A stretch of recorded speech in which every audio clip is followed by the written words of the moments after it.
My name is Deantone Lentz. I was born July 6, 1990.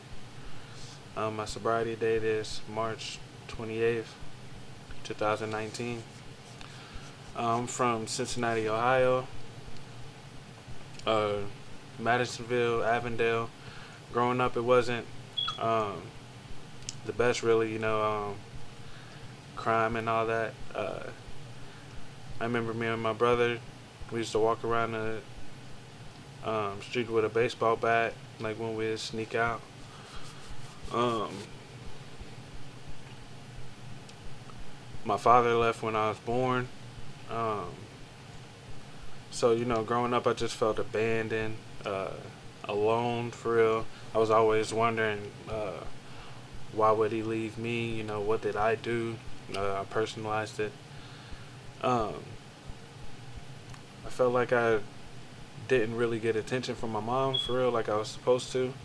But really, she was just working hard, doing what she was supposed to do. I was yearning for, love and attention, and I just felt like I wasn't having it.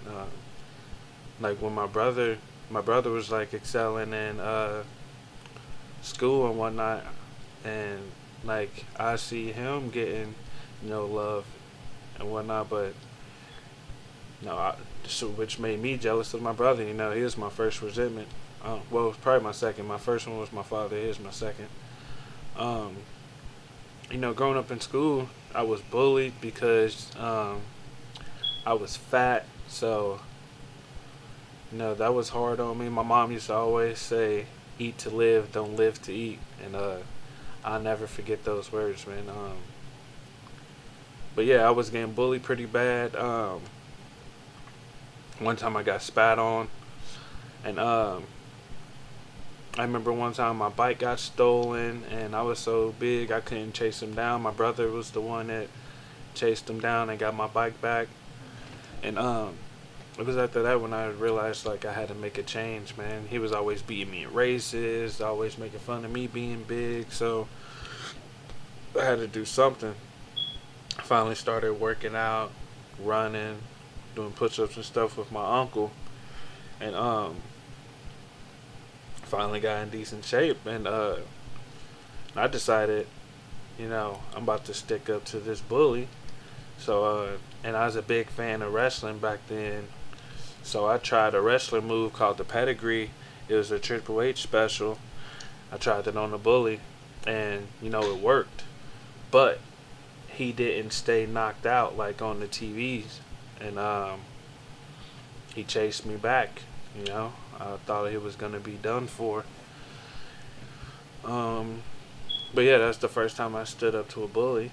Um, and getting bullied so much, that did something to my self-esteem, man. I felt weak, inferior. I felt outcasted. I was depressed.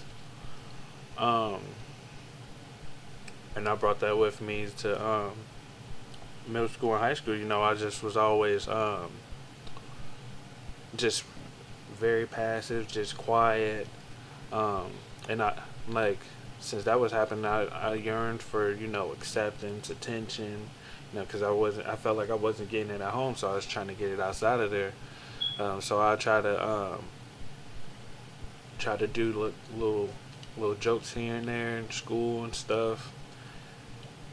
Getting in trouble, trying to get attention. I thought girls like bad guys. Uh,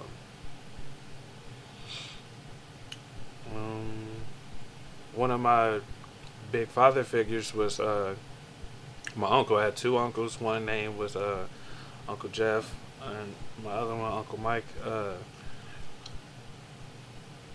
They got me into video games, which I love now.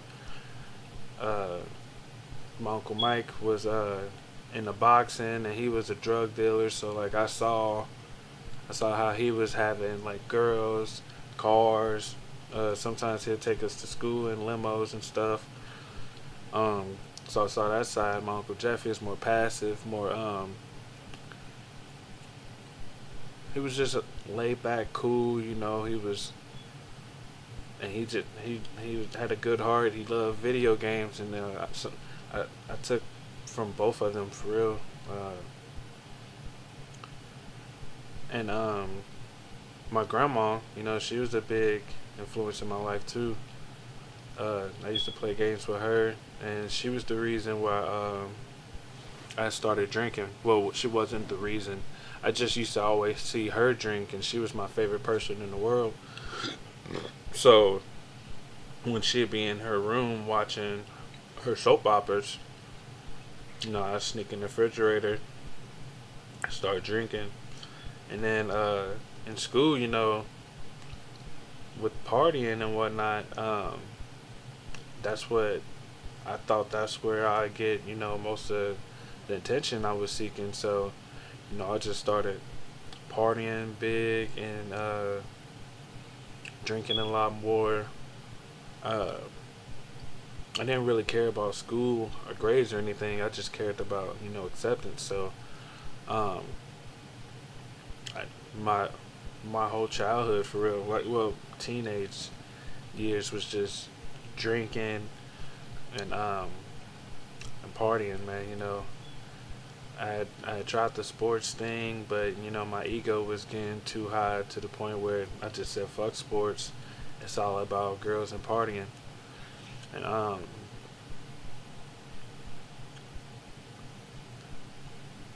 my mom had decided, I shouldn't even be in the high school I was at anymore because uh, I was getting I was getting out of control. So I was in an alternative school and graduated from there. I still got my high school diploma from my school, but um, after that, that's when I got introduced to perks and stuff.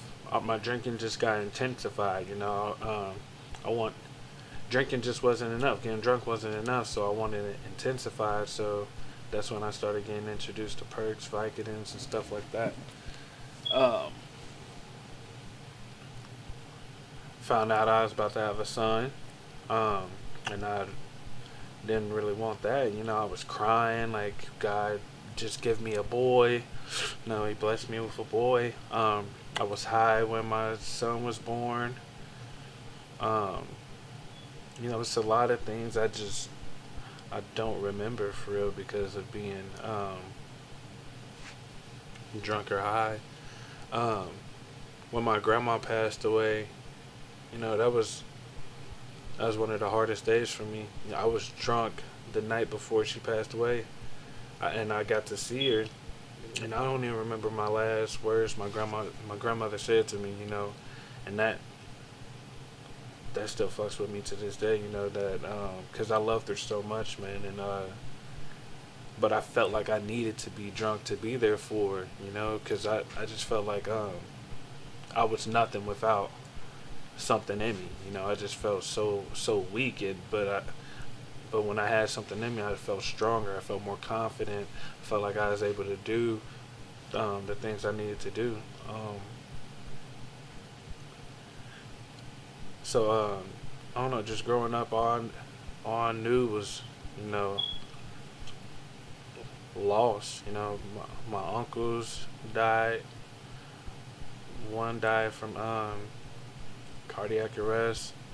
My other one, he was murdered, still unsolved. My grandma passed away. My great grandma passed away. So all I knew was just lost. And then, but with my mind, I felt like they abandoned me. I made it all about me. So I just felt like I had nobody. And one of my first jobs, I was at a restaurant, and that's when I got introduced to like extreme opiates, heroin, and I tried selling it for a while, but I was way too nice,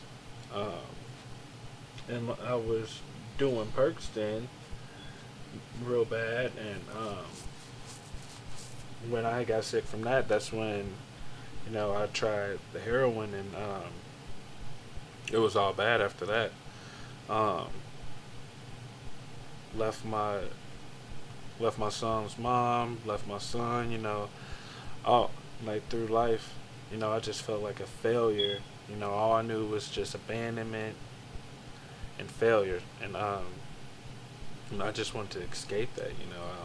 I just gave up. So I left with some girl, and she was the one that showed me how to use a needle.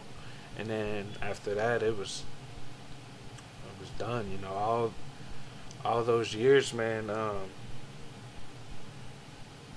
I just fell in love with the needle, man. It's so much I don't remember. I've OD'd so many times since then. Um,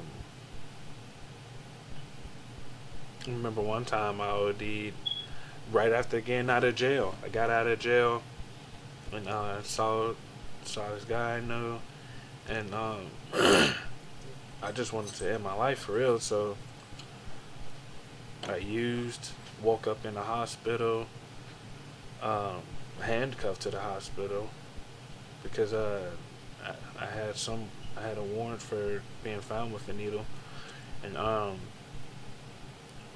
think that was the second time I went to jail, and it just started becoming a pattern. It was either I was ODing, waking up in a hospital, or I was getting in trouble trying to steal in order to get some money to give the dope boy, and I end up in jail. And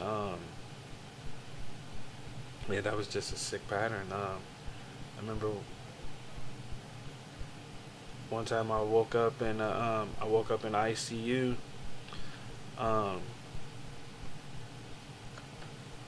and I was in a coma for 3 days. I was told, and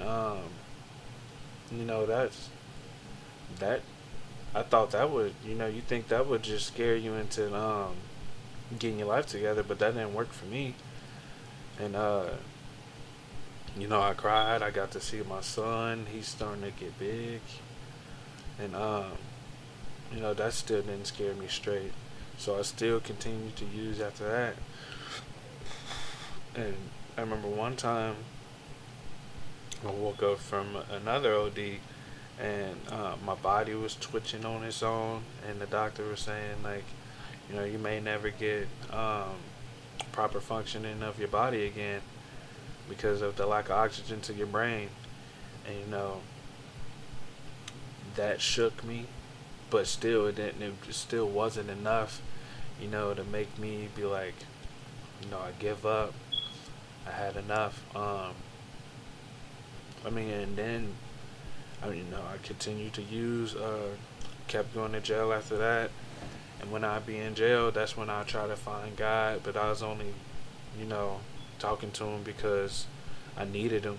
It's not because I wanted him in my life. I just needed something from him, like I needed something from everybody else. And but still, he shined on me, man. It wasn't. I didn't have enough until this last time, and instead of heroin, I tried to switch into meth, and that wasn't. It wasn't really my thing, but it was something. It was still something I was getting high off of it, so I was still trying it. I ended up jumping out of a window and running from the people I was using with, and running into this lady house. I ran in, she ran out, and I locked her out of her own house. I'm kicking her dogs out of the way, and go into her kitchen closet, and I opened the door, and I used the door to close myself in, and I'm like, I'm safe. And then I'm sitting over there, I'm like, well, the police are probably about to come soon. So I tried to leave, and the door was locked. Like it was a doorknob to get in, but it wasn't one to get out. It was just a little thing protruding out, and I'm trying to turn it, and it wasn't working.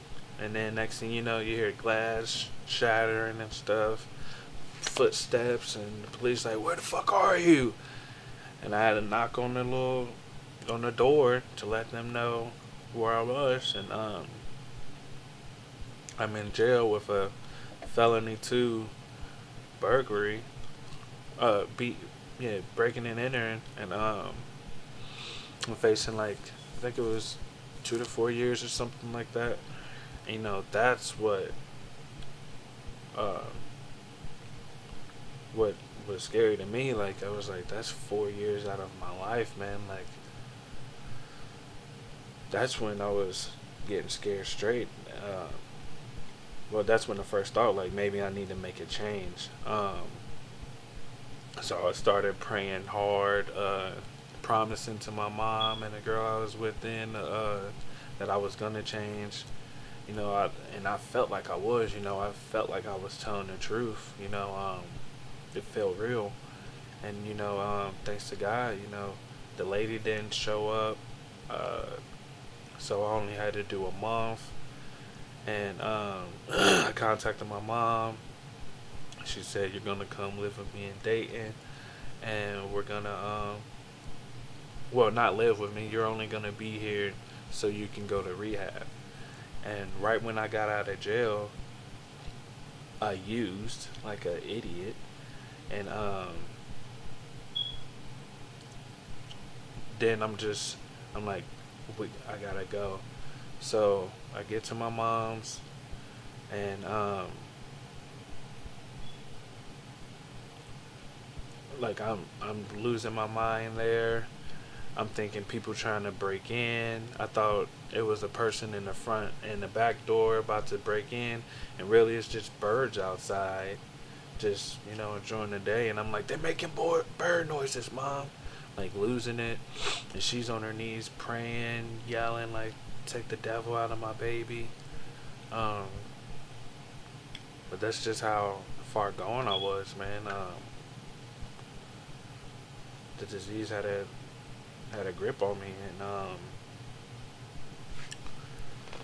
so um, I started getting that out of my system, and that was like March 20th or something like that, and I spent from March 20th to I got in Woodhaven April 9th.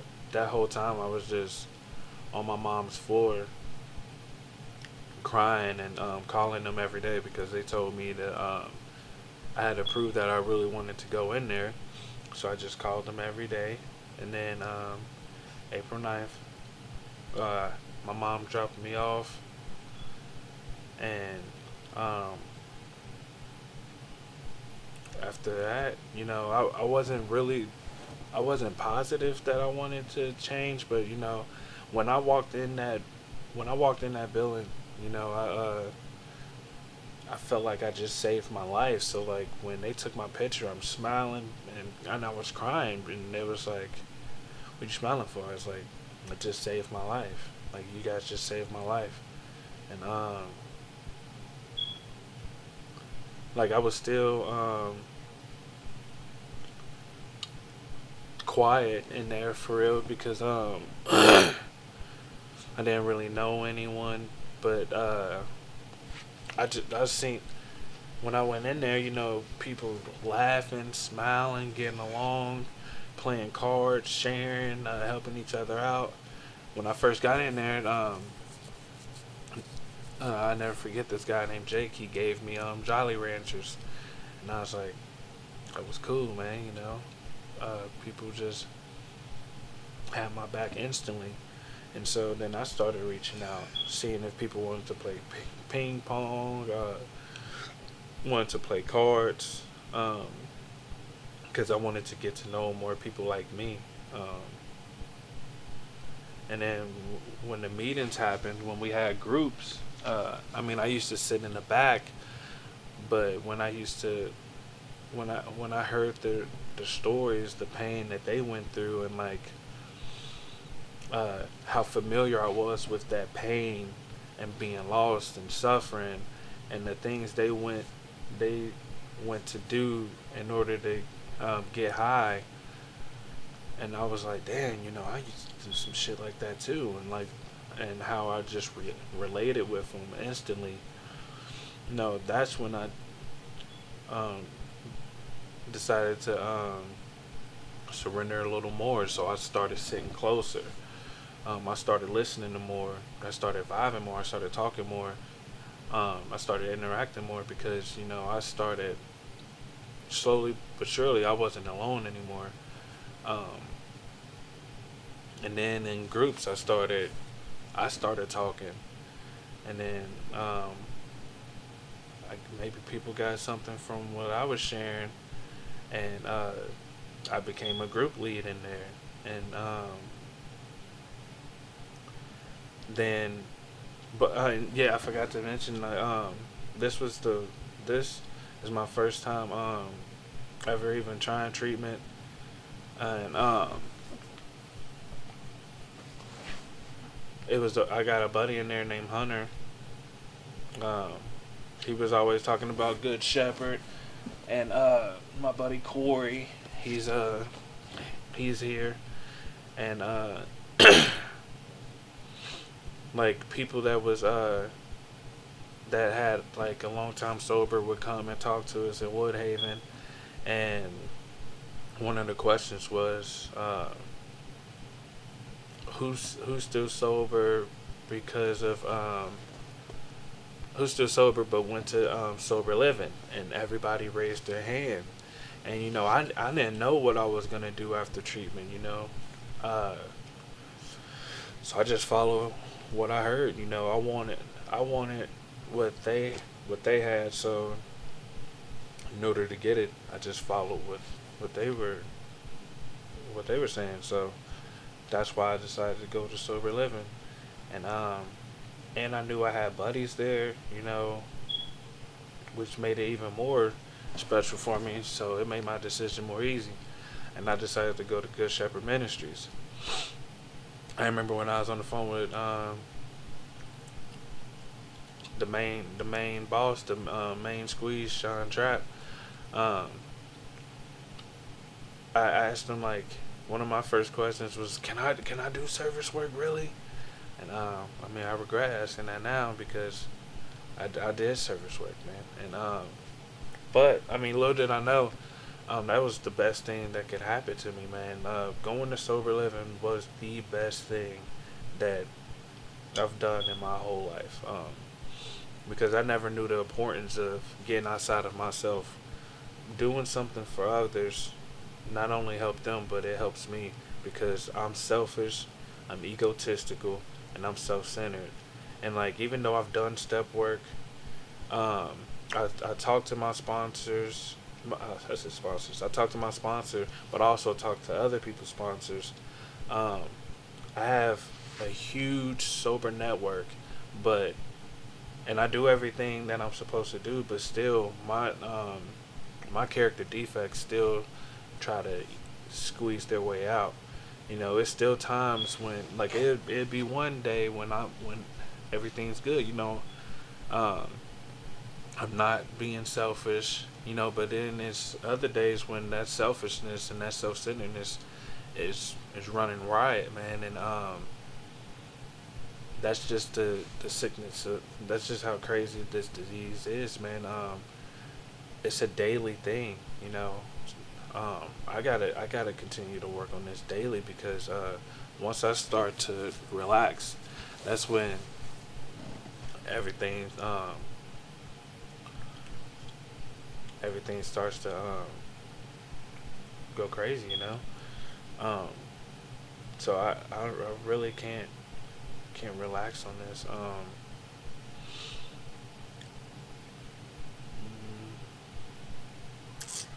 Oh yeah.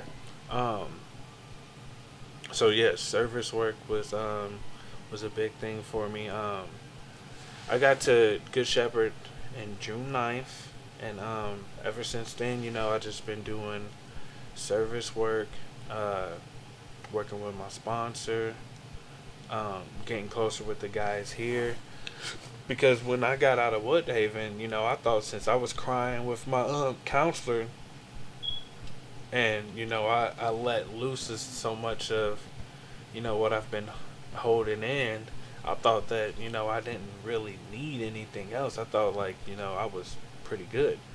And then in sober living, you know, the director's like, well, you got to get a sponsor. You need to work some steps. And I was like, well, I worked on myself in here. Well, that's just what I was thinking.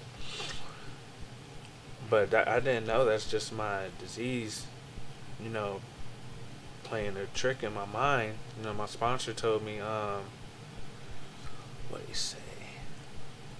Um, don't be scared of the voice talking to you. Be scared of the one that's listening. You know, because I don't know, this disease, man, is kind of baffling and powerful. Um, yeah, so I got a sponsor. I've been working steps. Um, uh, I got a year and almost a month sober. It'll be a year and a month in like 3 days. And I just never pictured, being this happy, man. Cause I don't chase happiness selfishly. I've been getting happy, from doing things for others, man, and just not being for myself anymore. When I hit my knees, I pray for others. If I pray for myself, it's only because like I'm praying for my health. Other than that, I don't pray for myself at all. I'm praying for others. Um, I never imagined that my son was gonna be able to call me his dad. I don't know. This grateful isn't even explains how I feel about my life now. There's not enough adjectives to describe how I feel, and what the program and sober living and what my brother's done for me. Uh, I just can't put it in words, man. I'm full of love. I'm full of happiness, and I just try to pass it on to the next guy.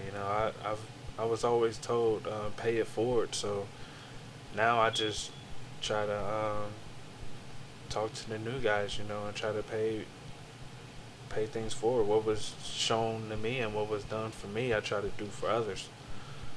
Um,